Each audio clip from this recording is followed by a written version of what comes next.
তুমি কোন শহরের মাইয়া গো লাগে উড়াধুরা।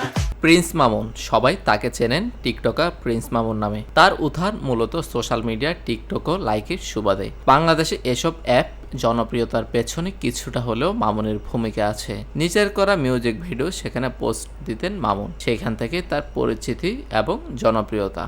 কিছু সম্পর্ক আল্লাহ তাআলা নিজে থেকেই নষ্ট করে দেন, যাতে করে তার প্রিয় বান্দার জীবনটা নষ্ট না হয়। একটা সময় নাচ শিখেছেন মামুন, সেই নাচের ভিডিও অনলাইনে শেয়ার দিতেন। এভাবেই তার ফলোয়ারের সংখ্যা বাড়তে থাকে। অনলাইন থেকে তার জনপ্রিয়তার ঢেউ এসে পড়ল অফলাইনেও। বলা যায় বাংলাদেশে টিকটকারদের মধ্যে সবচেয়ে জনপ্রিয় এই টিকটকার মামুন। তার ফলোয়ার বা অনুসারীর সংখ্যাও অগণিত।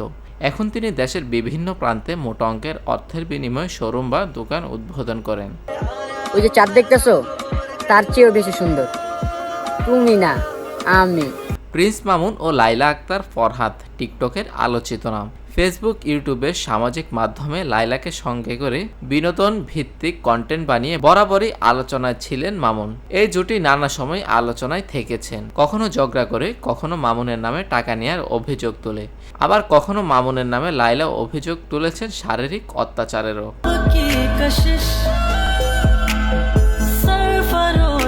এবার সব ছাপিয়ে লাইলা মামুনের নামে করলেন বিয়ের প্রলোভনে ধর্ষণ মামলা, আর সেই মামলায় প্রিন্স মামুনকে গ্রেপ্তার করেছে পুলিশ। সোমবার 10 জুন রাতে ঢাকা চট্টগ্রাম মহাসড়কের দাউদকান্দি টোল প্লাজা এলাকা থেকে তাকে গ্রেপ্তার করা হয়। পরে রাত 12:15টার দিকে তাকে ঢাকার উদ্দেশ্যে নিয়ে যাওয়া হয়। ঢাকার মেট্রোপলিটন ম্যাজিস্ট্রেট মোহাম্মদ মামুনুর রশিদের আদালতে পুলিশ গ্রেপ্তার মামুনের বিরুদ্ধে 7 দিনের রিমান্ড আবেদন করলে আদালত তা নামঞ্জুর করে কারাগারে প্রেরণ করার নির্দেশ দেন। তোর মন বাড়িটা ভাড়া হলে ভাড়াটিয়া হতে চাই, নগদ পেমেন্ট করবো তোকে, বল না বাজেট কত চাই। অভিযোগে লাইলা উল্লেখ করেন, মামলার বিবাদে প্রিন্স মামুন আমার সঙ্গে গত 3 বছর আগে সামাজিক যোগাযোগ মাধ্যমে পরিচয় হয়। পরিচয়ের এক পর্যায়ে মামুন আমাকে বিয়ে করবে মর্মে প্রলোভন দেখিয়ে আমার সঙ্গে প্রেমের সম্পর্ক স্থাপন করে।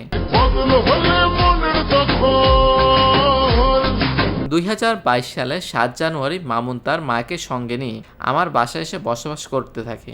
ওই দিন থেকে সে আমার বাসায় আমার সঙ্গে একই রুমে থাকতে শুরু করে। আমাকে বিয়ের প্রলোভন দেখিয়ে আমার ইচ্ছার বিরুদ্ধে বিভিন্ন তারিখ ও সময়ে একাধিকবার আমার সঙ্গে শারীরিক সম্পর্ক স্থাপন করে। মামুন আমার বাসায় থাকাকালে তার বাবা মা মাঝে মধ্যেই সেখানে এসে অবস্থান করত। আমি মামুনকে একাধিকবার বিয়ের বিষয় বললে সে বিভিন্ন অজুহাতে সময়ক্ষেপণ করতে থাকে।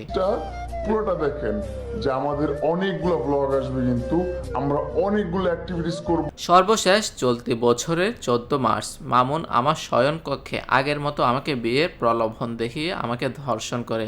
পরবর্তী সময়ে আমি তাকে বিয়ের বিষয়ে বললে সে আমার উপর ক্ষিপ্ত হয়ে ওঠে, আমাকে বিভিন্ন অশ্লীল ভাষায় গালিগালাজ করে। News news desk, TBC news.